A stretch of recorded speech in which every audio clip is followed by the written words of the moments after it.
बच्चू बैठक झाली, त्यांनी जो निर्णय घेतला, जीआर काढला, तुम्ही समाधानी आहात का की पुन्हा एक नवा आम्ही तारीख घ्यायला आलो होतो. तारीख आम्हाला भेटलेली आहे.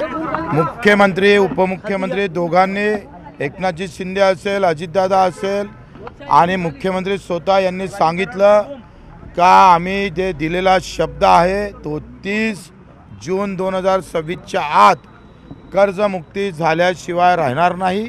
आणि त्या संदर्भात त्यांनी जे शब्द दिलेला आहे, आम्ही सुद्धा तारखेसाठीच आलो होते का तुम्ही तारीख घोषणा करा, योग्य वेळ कधी आहे. त्यांनी योग्य वेळ दिलेली आहे आणि त्याच्यामुळं आम्ही आत्ता तरी समाधानी आहोत. बाकीच्या सगळ्या संदर्भात त्यांचा आम्ही आभार मानतोय. मेंढपाळाच्या बाबतीतसुद्धा त्यांनी जागा देण्याचं कबूल केलं, साऱ्यासाठी, आमच्या अपंग दिव्यांगासाठी. बाकी मुद्द्यासाठी सगळ्या चर्चा होणार आहे.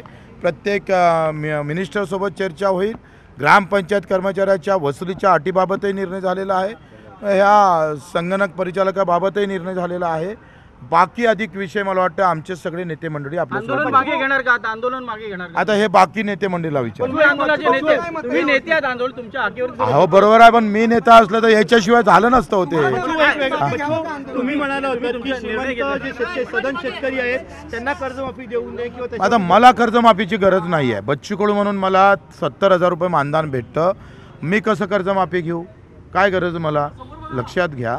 आणि म्हणून मला असं वाटतं का ज्याला 1-1 लाख रुपयापर्यंत पेन्शन असेल, जे व्यापारी मोठे व्यापारी असेल, अशा लोकांना कर्जमाफीची गरज तर नाहीच आहे.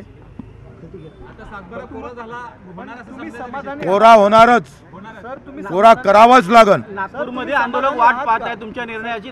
आता आमची फ्लाईट चुकली, उद्या सकाळी जातो. लाईव्ह बघते सर्व ते आंदोलक, सर्व आंदोलन लाईव्ह बघते. ते आंदोलकांना आता मला वाटतं तूर्त, मला वाटतं सगळे निर्णय मी केले तर यांना तुम्ही काही विचारलं पाहिजे का नाही? सगळं मलाच विचारणार. बच्चू कडू आंदोलनाचा चेहरा होता. अहो मी जरी चेहरा असला तर राजूजी शेट्टी आहे, आमचे नवले दादा आहे, वामनरावजी चटप आहे, तुपकरजी आहे, क्षीरसागरजी आहे, महादेवराव जानकर आहे, राठोडजी आता ओबीसी नेत्यांनी पाठिंबा दिलेला आहे. मला असं वाटतं का यांची फार मोठं योगदान आहे. मी या सगळ्या ह्याच्यातला एक लहान कार्यकर्ता आहे, लक्षात घ्या. आखरी त्या शेतकऱ्याचं मोठं योगदान आहे. हे क्रेडिट आम्ही सरकारला पण देऊ इच्छित आहोत. आणि माझं वाटते हा क्रेडिटचा विषय नाही, वेदनेचा विषय आहे. आणि या सगळ्या लोकांनी मोठेपण करून या आंदोलनात सहभागी झाले, हा फार मोठा विषय आहे. लहान 30 जून 2026 के अंदर 7-12 कोरा होगा, ये आश्वासन हमको सीएम साहब ने, डिप्टी सीएम ने दिया है. वो देखो अभी हम काय को आए थे, तारीख के लिए आए थे. तारीख के लिए हम आए हैं. तारीख हमको मिली है. अभी तक तारीख सरकार नहीं बताती थी. क्या बोलती थी सरकार? अभी टाइम आने का है. अब टाइम लाया ना, हमने टाइम लाया है. और 30 जून 2026 के अंदर हमारा किसान 7 कर्जा मुक्त होगा. तो डिटेल्स अभी तक बाहर नहीं आई है. डिटेल्स अभी कैसे सामने आएगा? अभी उसके लिए थोड़ा बैठना पड़ेगा ना. आंदोलन क्या जारी रहेगा? अब आंदोलन काय के लिए करे? तारीख अगर मिले तो अब आपके लिए आंदोलन करेंगे, ये कॅमेरामॅन के लिए आंदोलन करेंगे. आता मला वाटतं ते त्यांना त्यांच्या तोंडून द्यायचं होतं. तुम्ही मलाच विचारताय.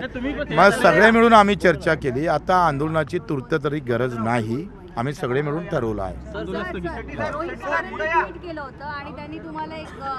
एक सल्ला दिला होता की हे सरकार गोल गोल फिरवत राहणार आणि त्याकरता तुम्ही गोल गोल फिरवला तर आम्ही एवढे खुळे नाही आहे. रोहित दादांचा आम्ही सन्मान करतो. त्यांना आम्हाला बरंच सहकार्य केलेलं आहे. काँग्रेस पार्टी असन त्यांनी पण पाठिंबा दिला, राष्ट्रवादीनं पाठिंबा दिला.